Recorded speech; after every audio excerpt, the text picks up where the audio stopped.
सफन्या अध्याय 3। ती बंडखोर, भ्रष्ट व बलात्कारी नगरी, तिला धिक्कार असो। तिने वचन मानिले नाही, बोध घेतला नाही, परमेश्वरावर श्रद्धा ठेविली नाही, ती आपल्या देवासमीप आली नाही। तिच्यातले तिचे सरदार गर्जना करणारे सिंह आहेत, तिचे न्यायाधीश संध्याकाळी बाहेर पडणारे लांडगे आहेत। ते सकाळच्यासाठी काही शिल्लक राहू देत नाहीत। तिचे संदेष्टे बढाईखोर व विश्वासघातकी आहेत। तिचे याजक पवित्र स्थान भ्रष्ट करीतात। त्यांनी धर्मशास्त्राचे अतिक्रमण केले आहे। तिच्यामध्ये परमेश्वर न्यायी आहे, तो काही अन्याय करीत नाही। रोज सकाळी तो आपला न्याय प्रगट करीतो, चुकत नाही। अधार्मिकास तर लाज कशी ती ठाऊक नाही। मी राष्ट्रे नष्ट केली आहेत, त्यांचे बुरुज उद्ध्वस्त केले आहेत।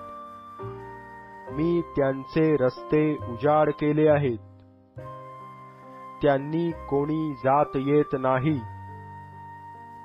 त्यांची नगरे उद्ध्वस्त केली आहेत, कोणी माणूस, कोणी रहिवासी तेथे उरला नाही।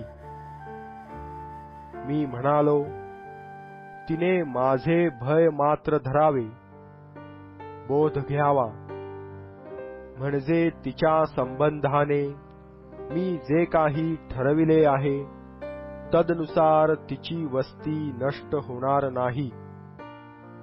पण त्यांनी आपली सर्व दुष्कर्मे नेटाने चालविली। परमेश्वर म्हणतो, मी लुटीसाठी उठेन, तोवर माझी वाट पहा।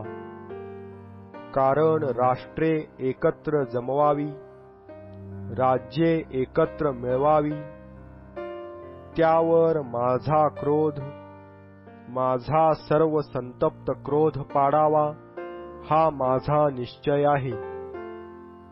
कारण माझ्या ईर्ष्येच्या अग्नीने सर्व पृथ्वी भस्म होईल।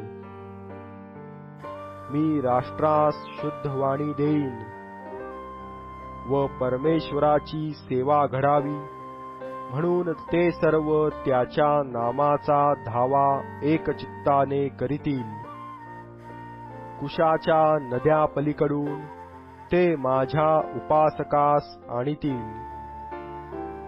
ते माझ्या पांगलेल्यांची कन्या मला अर्पण म्हणून आणीतील। ज्या ज्या बाबतीत तू मजविरुद्ध उल्लंघन करावेस, त्याविषयी त्या दिवसात तुला लज्जित होण्याचे कारण पडणार नाही। कारण तेव्हा मी तुझ्या उन्नतीचा अभिमान धरणाऱ्यास तुझ्यातून नाहीतसे करीन। माझ्या पवित्र पर्वतावर तू यापुढे तोरा मिरविणार नाहीस। मी तुझमध्ये नम्र व गरीब लोक राहू देईन। ते परमेश्वराच्या नामावर श्रद्धा ठेवितील। इस्रायलाचे अवशिष्ट जन काही अनिष्ट करणार नाहीत, लबाडी करणार नाहीत। त्यांच्या मुखात कपटी जिव्हा आढळावयाची नाही। ते चरतील व विश्रांती मिळवितील, कोणी त्यास भेवडावणार नाही। सियोन कन्ये, उच्च स्वराने गा, हे इस्रायला, जय जयकार कर। यरुशलेम कन्ये, मनःपूर्वक उल्लास व उत्सव कर। परमेश्वराने तुझा दंड दूर केला आहे, तुझ्या शत्रूचे निवारण केले आहे।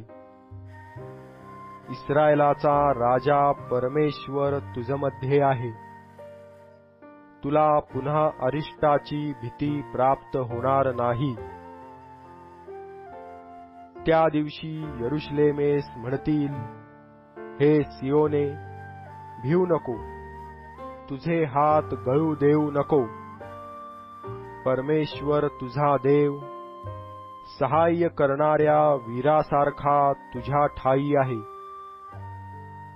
तो तुझविषयी आनंदोत्सव करील, त्याचे प्रेम स्थिर राहील. तुझविषयी त्याला उल्हास वाटून तो गाईल. जे तुझे लोक सणाच्या मेळ्याची आठवण करून रडतात, त्यास मी एकत्र मिळवीन. त्याजवर निंदेचा भार पडला आहे. पहा, त्या समयी तुला पिडणाऱ्या सर्वांचा मी समाचार घेईन. जी लंगडी आहे तिला मी बचावीन, हाकून दिलेलीस परत आणीन. अखिल पृथ्वीवर ज्यांची अप्रतिष्ठा झाली आहे, त्यांची प्रशंसा व नावलौकिक व्हावा असे मी करीन. त्या समयी मी तुम्हास आणून एकत्र करीन. तुमच्या डोळ्यादेखत तुमचा बंदिवास उलटवीन. तेव्हा पृथ्वीवरल्या सर्व राष्ट्रात तुमचा लौकिक व गौरव होईल असे मी करीन.